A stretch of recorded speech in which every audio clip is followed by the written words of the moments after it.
কি হলো? আমার হাতে ভীষণ ব্যথা করছে, আমি হাত চাট করতে পারছি না। তাহলে মনে হয় তোমার শোয়ায় কোনো সমস্যা হয়েছে। ঠিক আছে বৌমা, তুমি আরাম করো, আমি কাজগুলো সেরে ফেলি। বৌমা, হ্যাঁ তুমি কোন ভোরে উঠেছো? কেন? উঠান ঝাড় দিয়ে থালা বাসন ধুয়ে রান্না সেরে ফেলেছো? কি? আমি আবার কখন উঠলাম? সারা হাতের যন্ত্রণাতে ঘুমাতে পর্যন্ত পারিনি। তুমি রান্না করোনি? তাহলে রান্না কে করলো?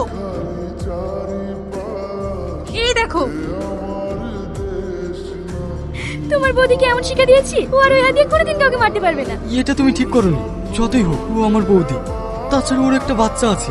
তুমি ওকে ঠিক করে দাও। আর হ্যাঁ, আমার ফ্যামিলির লোকজন আমাকে যাই বলো, তুমি আমার ফ্যামিলির কখনো ক্ষতি করো না। তুমি আমার স্বামী, তুমি যেটা বলবে সেটাই হবে। আর একটা কথা, আমাদের বাড়ির যাবতীয় কাজ কি যে করলো, মাও করেনি বৌদিও করেনি। তোমার বউ করেছে মানে? আরে বুদ্ধু, এটা আমারও সংসার, আমি করবো না তো কে করবে? তাই আমি রাতে সব কাজ সেরে ফেলেছি। হ্যাঁ। কদিন থেকে বাড়ির কাজ কি করছে? আরে খাও না, আমি তোমার জন্য নিয়ে এসেছি। আমি এসব খাই। এত রাতে কি কথা বলছে? খুব সুন্দর। হ্যাঁ, খুব সুন্দর।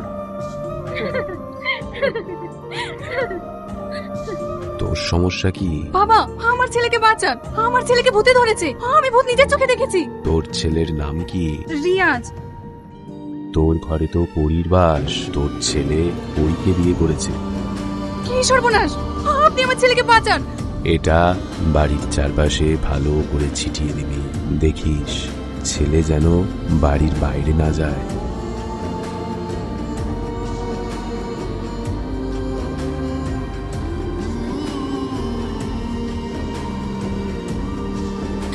এবার আমি এই বাড়িতে ঢুকবো কি করে? কি ব্যাপার, ও আসছে না কেন? না না, আমাকে কিছু একটা করতে হবে।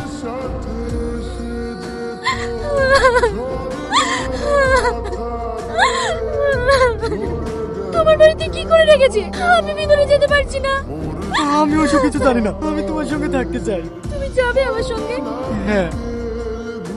চাই তারা।